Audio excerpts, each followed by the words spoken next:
The biting wind tore at Lily's threadbare coat, whipping her damp blonde hair across her face.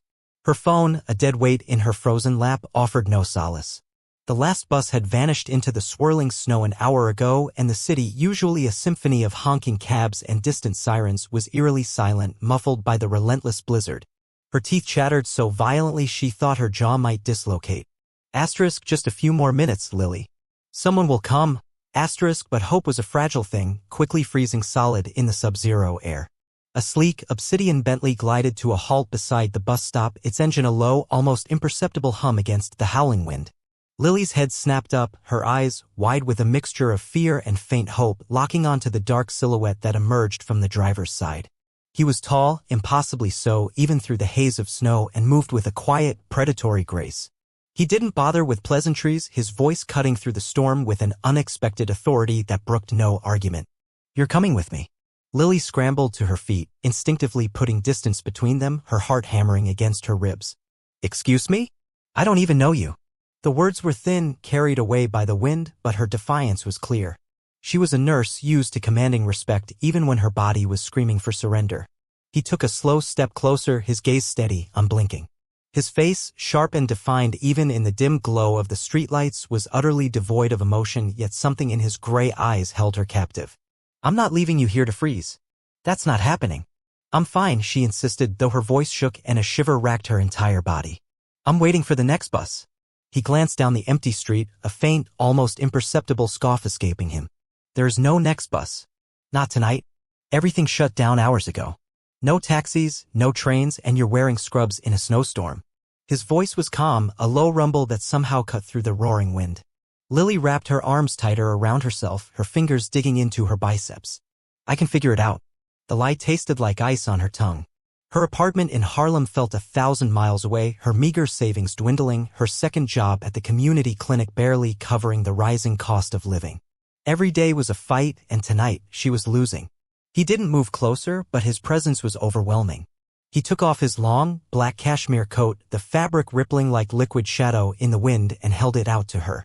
"Put this on."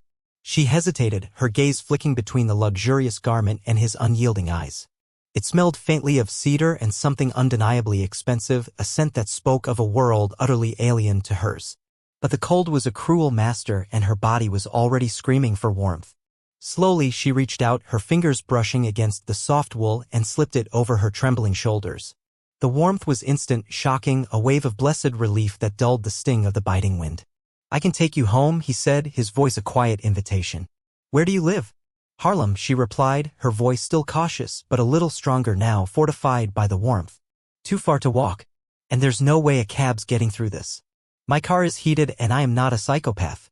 You can sit in the back and I will take you wherever you need to go, or you can stay out here and get hypothermia. Your choice." She studied him, trying to place him.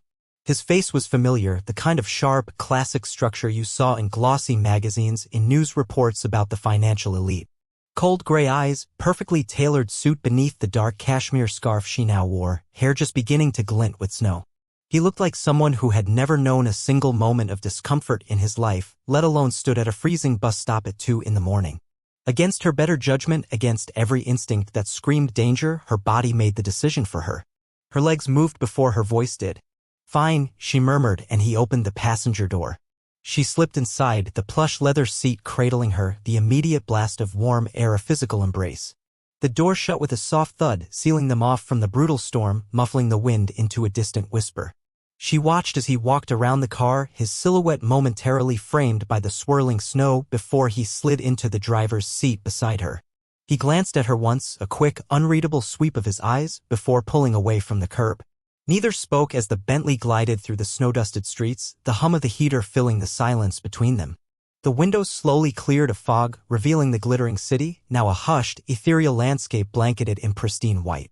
Lily sat rigid, clutching the coat, inhaling its comforting scent. It smelled of wealth, yes, but also of something calm, composed, safe. "Thank you," she said quietly, the words feeling inadequate. He didn't look at her. "You do not have to thank me. You were freezing." Still, most people wouldn't have stopped. A faint smile, barely a twitch, pulled at the corner of his lips. "I am not most people." The response could have sounded arrogant, but it didn't. It was simply a statement of fact. They fell silent again, and Lily leaned back against the seat, the exhaustion hitting her like a physical blow now that the warmth had finally seeped into her bones. 14 hours straight on the hospital floor. Short-staffed, no lunch break, and a difficult patient coding during her last hour. She hadn't meant to miss the last bus, but lately things like that just kept happening. Her life was a precarious balancing act on the edge of collapse. Rent overdue, her second job at the clinic cutting shifts, and her student loan collector calling like clockwork, a relentless reminder of the debt that chained her. He turned the car into an underground garage, the hum of the engine echoing in the cavernous space. Lily's eyes widened as they descended into a private entrance, lined with polished concrete and soft, recessed lighting. This was not just any apartment building. It was a fortress of luxury, a monument to unimaginable wealth. "You live here?" she asked, her eyebrows raised in disbelief. "For now," he replied, putting the car in park. "Come on. You are staying here tonight." She blinked. "Wait, what?" "It is not a question," he said, already stepping out of the car. "You need a place to sleep. I have more than enough space." Her instincts flared, a primal warning. "I can't just stay at some stranger's place." He paused beside the open passenger door, meeting her eyes, his gaze devoid of force or plea, simply an unwavering certainty. "No strings. I will take the guest room. Lock the door if you want, but you are not wandering out into that storm." She bit her lip, half of her brain screaming that this was insane, the other half weighed down by fatigue and the chilling memory of that frozen bench. After a long moment, she got out of the car. Inside, the penthouse was even more stunning than she expected. Floor-to-ceiling windows offered a breathtaking panoramic view of the snow-covered city. Warm lighting bathed the expansive living space where a roaring fireplace cast dancing shadows. The silence was so complete it felt sacred, a stark contrast to the cacophony of the hospital. The space was elegant, tasteful, masculine, but not cold. Not showy. "You can take the room on the left," he said, gesturing toward a hallway. "There are clean clothes in the dresser. They will be big on you, but warm." She turned to him slowly, the question burning on her lips. "Why are you doing this?" He shrugged slightly, a subtle movement of his broad shoulders. "Because I can, and because I have a conscience." That answer lingered with her as she walked down the hallway to the guest room. The bed was perfectly made, the sheets smelling faintly of lavender and something expensive. Everything was pristine, yet it didn't feel empty. It felt lived in, yet untouched, like someone who had everything and still felt nothing. 15 minutes later, wearing an oversized gray sweater and sweatpants that almost swallowed her, Lily stepped quietly back into the kitchen. She had meant to ask for water, but froze in the doorway. Alexander was standing at the stove cooking. Not a private chef, not takeout, just him in a white t-shirt and dark slacks, stirring something in a small pot. He glanced over and noticed her watching. "I figured you might be hungry." She blinked. "What are you making?" "Ramen," he said simply. "Nothing fancy, just warm." She stepped closer, surprised at how normal he looked now. Just a man, not a billionaire, just someone who, for whatever reason, had seen her and decided to feed her. As she sat at the counter, he set a steaming bowl in front of her and handed her a pair of chopsticks. She stared at him, more confused than ever. "Not what I expected." He looked at her, his eyes unreadable. "Neither are you." The morning light spilled through the tall windows, casting soft gold across the guest room. Lily awoke to the scent of freshly brewed coffee drifting through the apartment and the strange, luxurious comfort of sheets far softer than any she had ever owned. For a moment, she forgot where she was. Then it all returned, the snow, the Bentley, the stranger who had made her ramen at 2 a.m. She found a note on the kitchen counter written in a precise, slanted handwriting. Beneath it, a crisp $100 bill and a business card. Asterisk, "There's cab money on the table.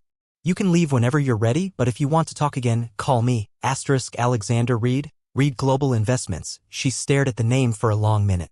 It rang a faint bell. Magazine articles, finance blogs, some Forbes list she had skimmed at a grocery checkout. So that's who he was. Alexander Reed. The silent, stoic man who had saved her from the storm was one of the most powerful and reclusive figures in global finance. She took the money but left the card, a strange sense of defiance warring with a burgeoning curiosity. 3 days passed. She did not call.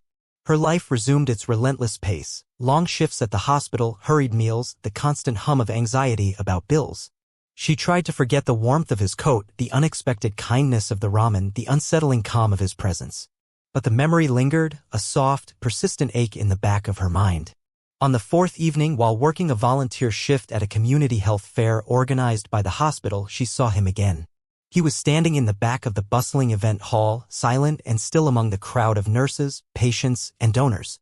No fanfare, no entourage, just him dressed in charcoal gray, hands in his coat pockets, eyes scanning the room until they landed on her. Lily was helping a frail elderly man into a chair for his free checkup. He had no ID, no insurance, no family listed, just a worn-out coat and a gentle, weary smile. She knelt beside him, speaking softly, her voice a soothing balm, taking his blood pressure with the tenderness of someone who believed every person deserved dignity no matter their circumstances. She noticed the slight tremor in his hand as she placed the cuff, the faint scent of stale smoke and damp wool. She asked him about his day, about his favorite kind of music, anything to make him feel less like a statistic and more like a person. From across the room, Alexander watched. He did not move, did not interrupt, but something in his expression shifted. Something subtle but profound. A softening around the eyes, a faint loosening of the jaw. He saw not just a nurse, but a force of quiet compassion, a mirror of a long-lost memory. When the line thinned and the crowd began to disperse, Lily turned and noticed him still standing there, a silent sentinel. She hesitated, then approached him. "You followed me here?" she asked, half teasing, half unsure. "No," he said, his voice flat. "I fund this program every year. I just did not expect to see you." She folded her arms, a faint smile playing on her lips. "Well, here I am." He looked around the hall, his gaze taking in the makeshift examination stations, the tired but dedicated volunteers, the grateful faces of the patients. "You volunteer after 14-hour shifts?" She shrugged. "People need help. I know what it's like not to have any." The words were simple, but they carried the weight of a lifetime of struggle. He nodded, quiet for a moment. Then, his voice softer, almost hesitant, he said, "My mother was a nurse. She used to bring me to places like this when I was a kid. I hated it back then, all the noise and the sickness. But now I think I understand." Lily tilted her head, a flicker of surprise in her eyes. "You never mentioned that." "There's a lot I do not mention," he replied, the edge of a smile touching his lips, a genuine smile this time, not just a faint pull. They stood in silence for a beat, the unspoken connection between them growing stronger, a fragile thread woven from shared understanding. Then he said, "Come with me. Just for coffee. No pressure." She hesitated again, but this time the hesitation was shorter, less rooted in fear, more in a cautious curiosity. This time she nodded. Coffee turned into a walk. The walk turned into sitting on a bench at the edge of Central Park where the snow had melted just enough to expose the damp earth beneath. They did not talk about money or careers or anything impressive. They talked about insomnia, about bad cafeteria coffee, about books they had started and never finished. Lily found herself telling him about her dreams of opening a small, free clinic in her old neighborhood, about the frustrations of bureaucracy, about the quiet joys of seeing a patient heal. Alexander, in turn, spoke of his early days, the relentless drive that had propelled him, the hollow victories that had left him feeling emptier than before. He spoke of the solitude of his success, the constant pressure, the pervasive sense that he was always on the outside looking in. He spoke of the quiet ache of missing a connection he hadn't even realized he craved until recently. It became a pattern. Over the next few weeks, they kept running into each other. Or maybe not accidentally, she started to wonder. But she never asked.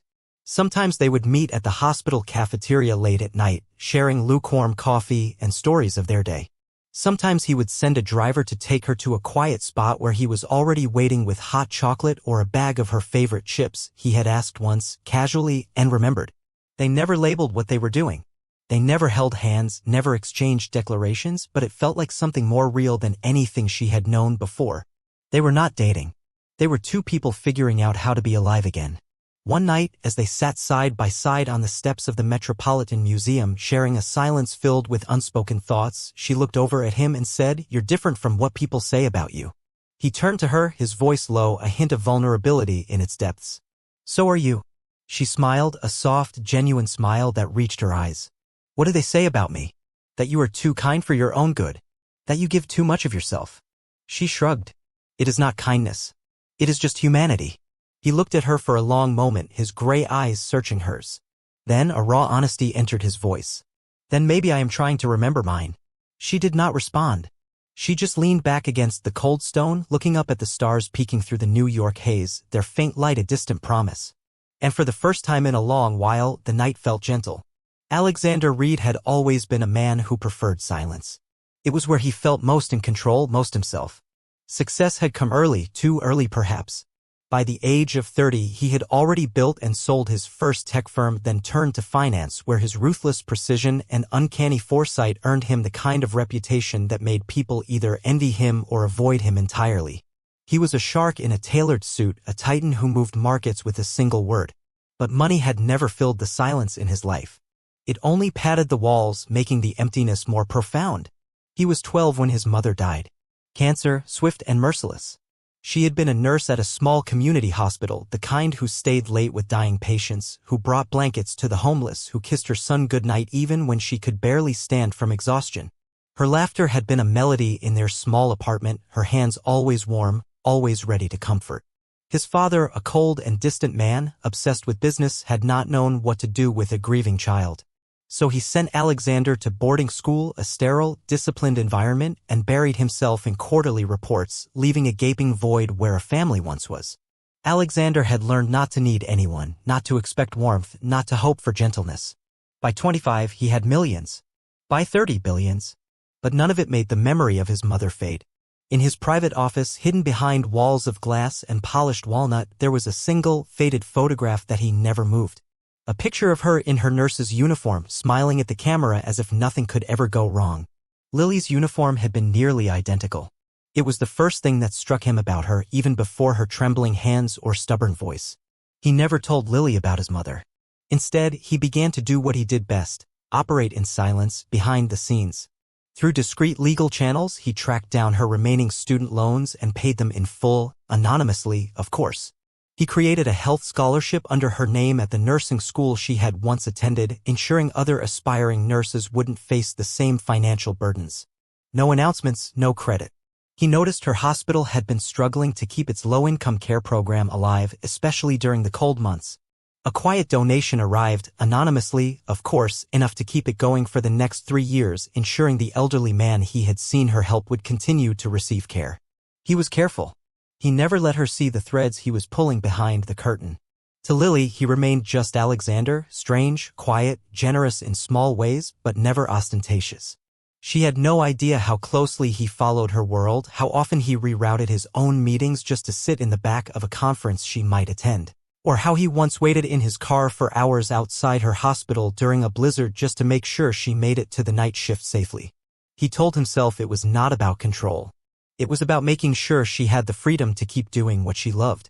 He had seen what burnout did to people like her. He had seen it in his mother's eyes near the end. He would not let Lily carry that same crushing weight, at least not alone. Some nights, after one of their quiet, unstructured meetings, he would come home and walk into his office, staring at the photo of his mother. He would think of the way Lily smiled at her patients, of how fiercely she protected people who had nothing, of the quiet strength that radiated from her. "You would have liked her," he once murmured aloud to the picture, his voice thick with unexpressed emotion. "You were the same." But he never said those words to Lily. Not yet. He was still learning how to open the door to that part of himself, the part buried long ago when a small boy in a black suit stood beside a casket and stopped believing the world could be soft. Lily was changing that. With every unguarded laugh, every late-night story over takeout containers and mismatched mugs of tea, she chipped away at the armor he had worn for decades. But she did not know what he was doing for her in the shadows. He did not do it for gratitude. He did it because something about her made the silence inside him feel less endless. And for a man like Alexander Reed, that was everything. The hospital hallway smelled of antiseptic and overused coffee. Nurses moved briskly from room to room. Doctors barked orders into phones, and the overhead lights buzzed faintly like a tired heart, refusing to stop. In room 412, a figure lay motionless on the narrow hospital bed. Her skin pale, her breathing slow and shallow, her blonde hair strewn across the pillow like spilled sunlight dulled by exhaustion. Lily had collapsed mid-shift right in the hallway between 2 patient rooms. She had not eaten in 12 hours, had worked a double shift, and was halfway through another when her knees buckled and her vision turned black. By the time someone caught her, she was already unconscious, a crumpled heap in her too thin scrubs. There was no next of kin listed in her file, no emergency contact, but someone still showed up. Alexander's black car pulled into the hospital lot within 30 minutes of the call, a rare, frantic deviation from his meticulously planned schedule. No hesitation, no delay. When he entered the building, the staff looked up not because they recognized him, but because of the sheer force of presence that came with him. A man who rarely stepped into places like this unless lives or companies were at stake. His jaw was tight, his eyes, usually so calm and calculating, held a flicker of something akin to panic. He reached her room, opened the door, and stopped. She looked small, too small, swallowed by the crisp white sheets. Her foreline hung silently beside the bed, fluids dripping into her arm like whispered apologies for what her body had endured. Her chest rose and fell with a labored rhythm. He walked in slowly, his steps heavy, the soft carpet muffling the sound.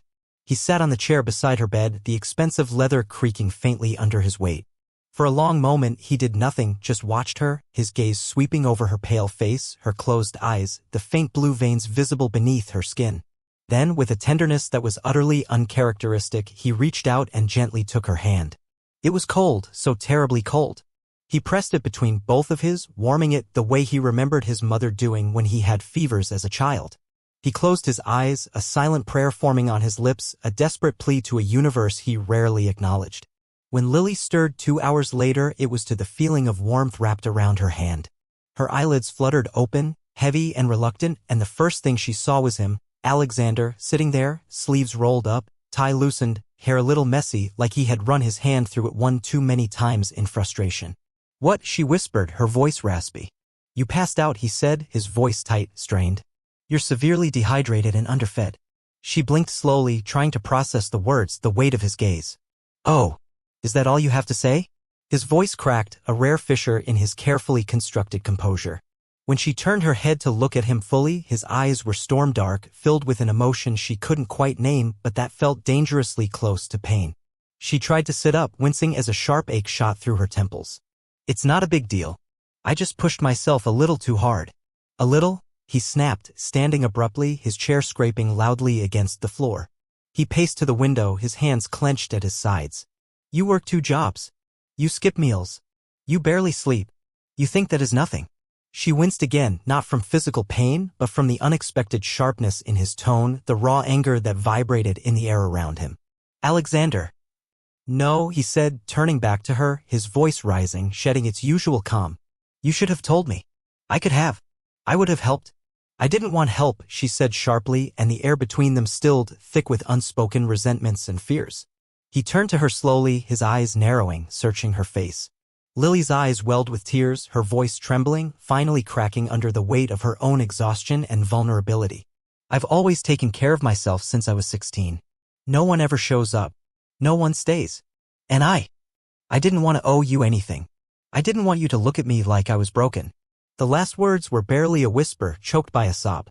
He moved toward her slowly, his previous anger dissolving into something else, something softer, more profound.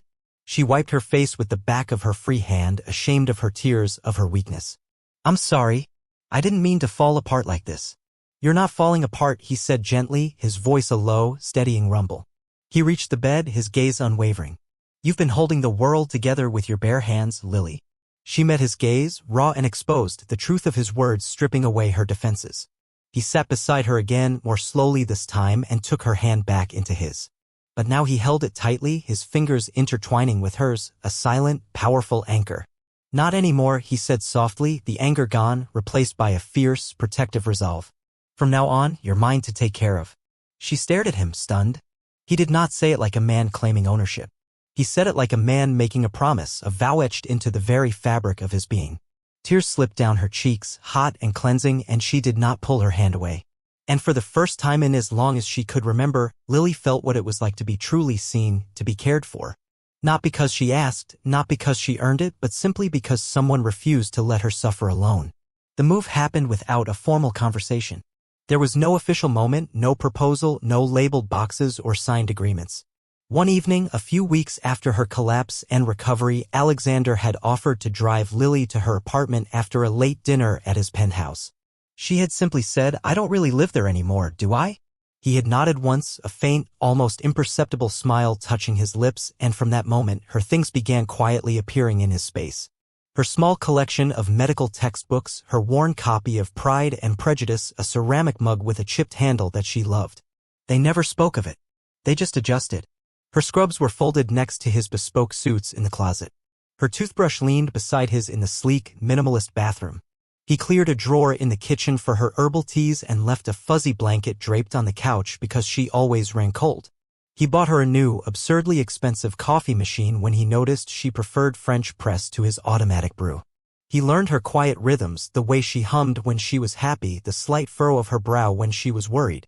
He would often find her asleep on the couch after a particularly grueling shift, the fuzzy blanket pulled up to her chin, and he would simply sit in the armchair opposite watching her breathe, a strange, unfamiliar peace settling over him. Still, there were no whispered "I love yous," no candlelit dinners, no arms pulling her close in sleep. At night, he took the sofa. At first, she thought it was chivalry, then perhaps discomfort with sharing a bed. Then she realized he was afraid of something he could not name, a deep-seated fear of intimacy that manifested as physical distance. He was learning how to be close, but learning slowly, painfully. Alexander showed affection in unspoken gestures, in the quiet, meticulous ways he wove himself into her life. Each time Lily worked a night shift, a warm container of her favorite takeout, usually a specific Thai curry he'd remembered her mentioning, would be waiting in the staff fridge with a note taped to it. *Eat, please. Her photo, a candid shot he had taken while she laughed in Central Park, sat framed on his desk in his private office, a space where no one else ever entered. When she once forgot her coat at home during an unexpected cold snap, a courier appeared at her hospital with a brand new one, tailored, elegant, and far too expensive, a subtle upgrade from the one she'd been wearing the night they met. He never said, "I miss you," but he started canceling meetings just to walk her to work or simply sit across from her in the hospital cafeteria, not speaking, just being present. She knew he cared, deeply, profoundly. But she did not know if he knew what that meant, because there was still a wall, a quiet, soft wall she could not climb. He never said how he felt, never reached for her hand in public, never once asked her to stay the night in his bed. Not because he did not want her, but because perhaps he did not know how to need anyone out loud. And slowly, that silence, once comforting, began to wear on her. The unspoken words, the uncrossed threshold, became a constant, dull ache. One evening, Lily returned from a particularly draining shift to find the apartment quiet as usual. The lights were dim. A fire flickered in the hearth, casting a warm glow. Her favorite book, a well-worn copy of To Kill a Mockingbird, rested on the armrest of the couch just as she'd left it. But he was not there. She found him in his office, staring out the window at the glittering city lights, a distant, almost mournful look on his face. The faded photo of his mother sat on the corner of his immense desk, her own photo, the one he'd taken in the park, just inches away. She stepped inside, her voice gentle, a quiet question in the silence. "You always look at that photo when something's wrong." He didn't turn, his gaze fixed on the cityscape. "It helps me remember." "Remember what?" His silence was long, stretching taut between them.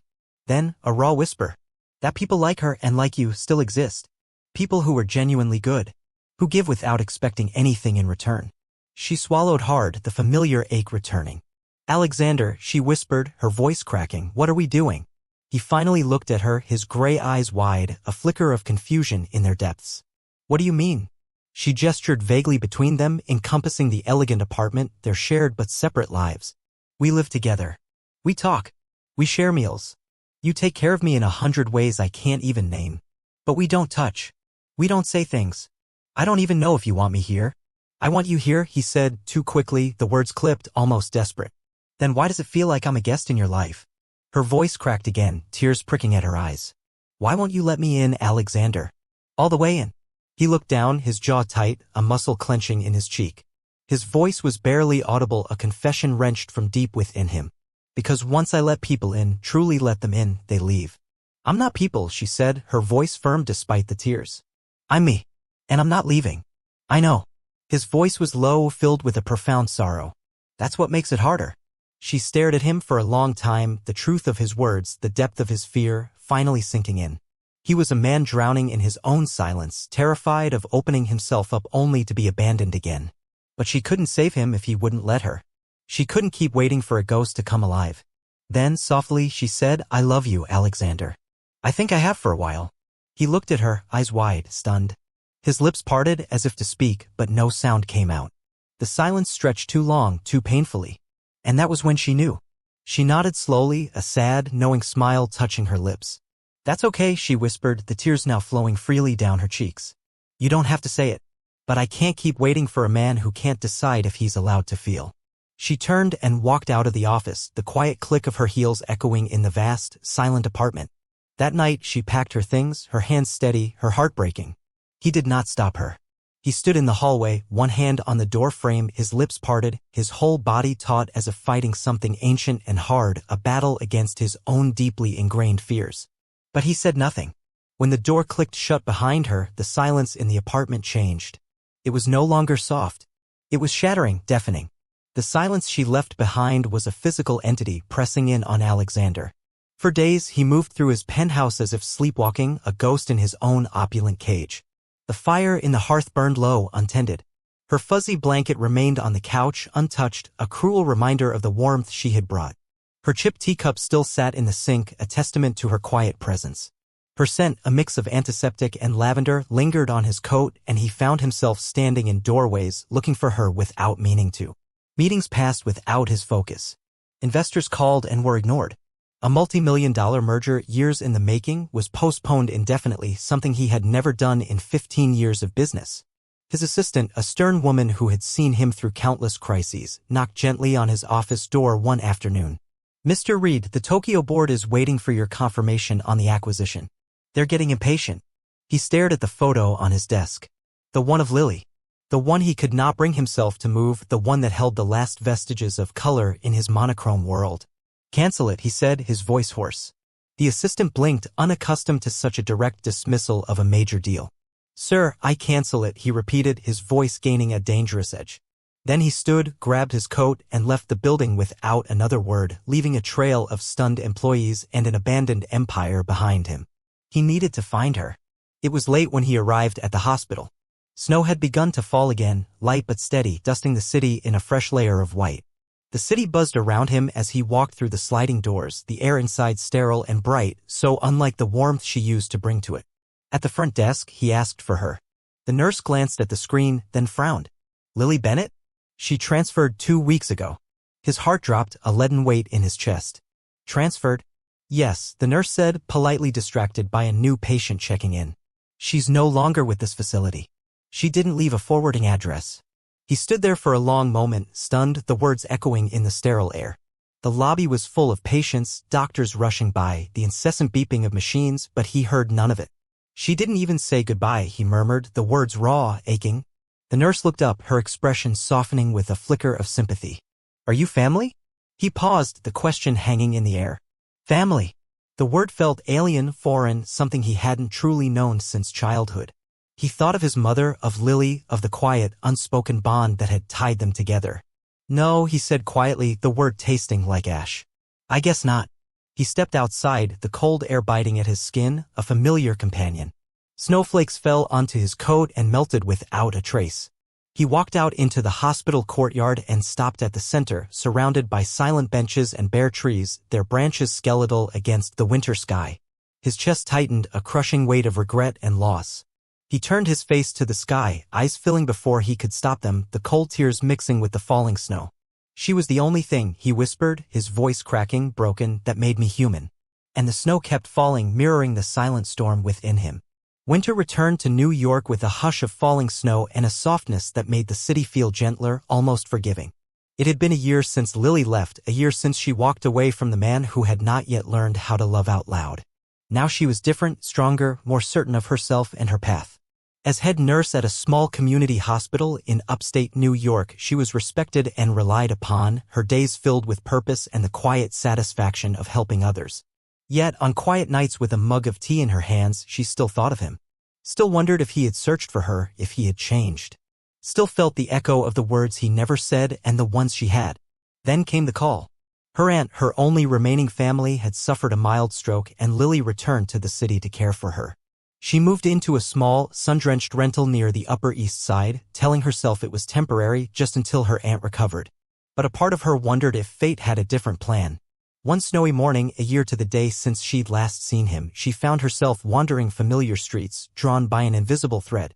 Instinctively, her feet carried her to a small flower shop she had once loved, the same one where, long ago, she'd seen Alexander choosing flowers for a child, a fleeting image of tenderness that had stuck with her. The bell chimed as she pushed open the door, a delicate melody in the quiet warmth of the shop. There he was. His back to her, tall and still, his dark coat dusted with fresh snow.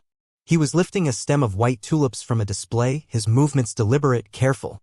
She froze, her breath catching in her throat. He turned, slowly, as if sensing her presence, their eyes met across the fragrant space, and for a moment the world held its breath.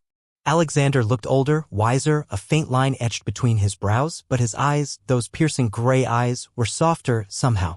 Still entirely him, yet profoundly changed. He placed the flowers down gently, reverently, and stepped toward her. Close, but not too close, as if giving her space to decide. "You're coming with me," he said, his voice low, a familiar command. But now, the words carried something raw, something real, stripped of their former stoicism. He paused, his eyes steady, vulnerable, filled with a desperate hope she hadn't seen before. "If you still want to." I never stopped waiting.